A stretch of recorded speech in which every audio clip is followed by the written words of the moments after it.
दोस्तों, भारतीय अंतरिक्ष अनुसंधान संगठन यानी इसरो ने अपने सफर की शुरुआत शून्य से शुरू की और आज इनकी अनेक सफलताओं ने इसरो को दुनिया के सबसे प्रतिष्ठित अंतरिक्ष संगठन के तौर पर पहचान दी। 15 अगस्त 1969 से 7 सितंबर 2023 तक इसरो ने ऐसे कई मुकाम हासिल किए हैं जो इतिहास में एक मिसाल है। कहते हैं कि सफलता और असफलता जिंदगी का एक हिस्सा है और इससे कभी घबराना नहीं चाहिए। और सफल वही होता है जो कभी न कभी असफलता का स्वाद चखता है। इसरो के लिए भी सफलताओं के साथ कुछ अवसर ऐसे आए जब उसे असफलता का सामना करना पड़ा। भारत के चंद्रयान 2 का इसरो से संपर्क टूटना भी वैज्ञानिकों के लिए निराशाजनक रहा है। हालांकि इसरो ने ये बार बार साबित किया है कि बाधाओं के बाद उसने और लंबी उड़ान भरी है। 1947 में अंग्रेजों की बेड़ियों से मुक्त होने के बाद भारतीय वैज्ञानिकों और राजनीतिज्ञों ने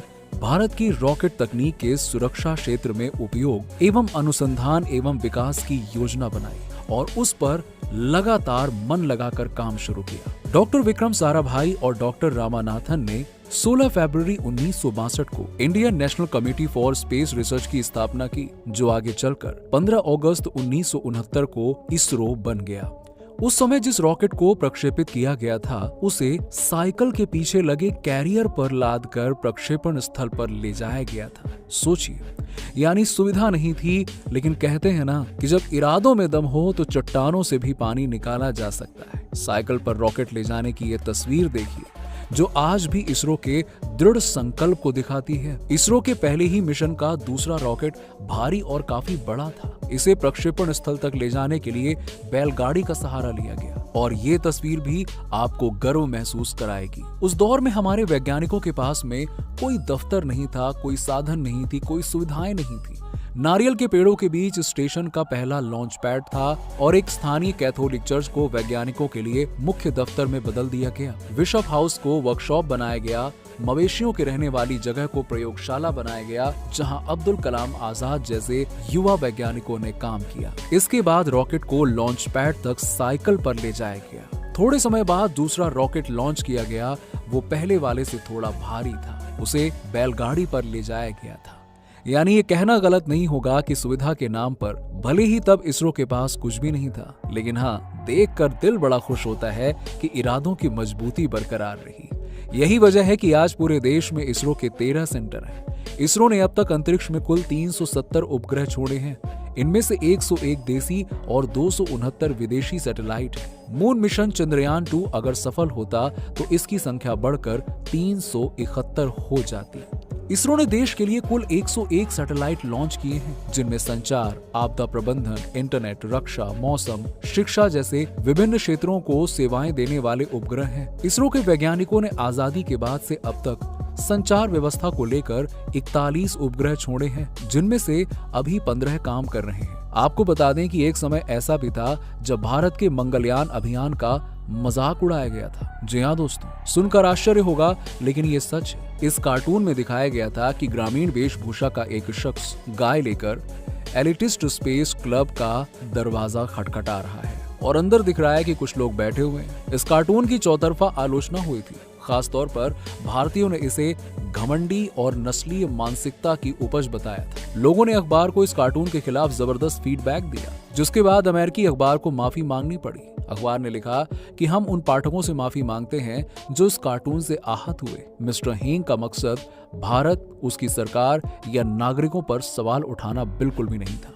अखबार ने अपनी फेसबुक वॉल पर लिखा था कि बहुत सारे पाठकों ने न्यूयॉर्क टाइम्स इंटरनेशनल में छपे उस संपादकीय कार्टून की शिकायत की है, जो भारत के अंतरिक्ष में सशक्त प्रयासों पर बनाया गया था। ये कार्टून सिंगापुर के हैंग किम सॉन्ग ने बनाया था और संपादकीय पेज के एडिटर एंड्रयू रोसेंथल ने हैंग का बचाव करते हुए लिखा कि उन्हें अपने कार्टून में ये दर्शाना था कि अंतरिक्ष अभियान पर अब कैसे अमीरों का ही कब्जा नहीं रह गया है, जिसका मतलब पश्चिम देशों से था। गौरतलब है कि उसी समय भारत अपने पहले ही प्रयासों में मंगल पर पहुंचने वाला दुनिया का पहला देश बन गया था। उसके बाद न्यूयॉर्क टाइम्स में ये कार्टून छपा था और इसमें भारत के चित्रण की सोशल मीडिया पर खूब आलोचना हुई थी। उसने लिखा था कि पश्चिमी देश इस पूर्वाग्रह से ग्रस्त हैं कि भारत के लोग जानवर चराने वाले लोग हैं। इस कार्टून की टाइमिंग पर भी सवाल उठे थे, क्योंकि कार्टून छपने से पहले ही प्रधानमंत्री नरेंद्र मोदी ने अमेरिका के मेडिसन स्क्वायर से साफ साफ शब्दों में कहा था कि भारत सपेरों का देश नहीं है। और साथ ही दोस्तों उसी समय BBC स्टूडियो यानी कि जो ब्रिटिश ब्रॉडकास्टिंग कॉरपोरेशन है, उसका एक बयान भी सामने आया था कि भारत एक गरीब देश है, उसको अपना पैसा स्पेस मिशन की जगह गरीबी मिटाने में लगाना चाहिए। और दोस्तों ये बयान बहुत ही ज्यादा बेतुका था, जिसे सुनकर हर कोई भड़क गया था। अब आपको बता दें कि इसरो ने अनेकों ऐसे कारनामे किए हैं जो देश की प्रतिभा का लोहा दुनिया में मनवाती है। इसरो ने 1990 में पोलर सैटेलाइट लॉन्च व्हीकल को विकसित किया। इस यान से सबसे पहला उपग्रह ऑर्बिट में 1993 में भेजा गया। अब आपको बता दें कि इससे पहले यह सुविधा सिर्फ रूस के पास थी। भारत का मानव रहित चंद्रयान मिशन 2008 में बनाया गया था। इससे पहले चांद पर पहुंचने का कारनामा सिर्फ 6 ही देश कर पाए थे। मंगलयान, भारतीय मंगलयान पहली बार में ही मंगल पर पहुंचने में सफल रहा। भारत दुनिया में पहला देश बना जो अपने पहले ही प्रयास में मंगल तक पहुंच गया। और देश के इस मिशन के बाद भारतीय वैज्ञानिकों को दुनिया अलग नजर से देखने लगी। GSLV Mark II का सफल प्रक्षेपण भी देश के लिए एक बड़ी कामयाबी थी। इसमें देश में निर्मित क्रायोजेनिक इंजन लगे हुए थे और इसके निर्माण के बाद से सैटेलाइट लॉन्च करने के लिए भारत को दुनिया के अन्य देशों पर निर्भर नहीं रहना पड़ा। भारत ने खुद का नेविगेशन सिस्टम भी विकसित कर लिया और भारत ने इस अभियान को पूरा करने के लिए 7वां और आखिरी उपग्रह साल 2016 में प्रक्षेपित किया, जिसके बाद भारत अमेरिका और रूस के बाद खुद का नेविगेशन सिस्टम बनाने वाला तीसरा देश बन गया। इसरो के नाम 104 सैटेलाइट प्रक्षेपित करने का विश्व रिकॉर्ड है। भारतीय वैज्ञानिकों ने PSLV के जरिए एक साथ 104 सैटेलाइट का सफल लॉन्च किया था और जिसमें 101 छोटे सैटेलाइट थे जिनका वजन 664 किलोग्राम था। और इतने उपग्रह का प्रक्षेपण दुनिया के किसी भी देश ने एक साथ नहीं किया है, जिसे देख के नासा भी हैरान हो गई थी।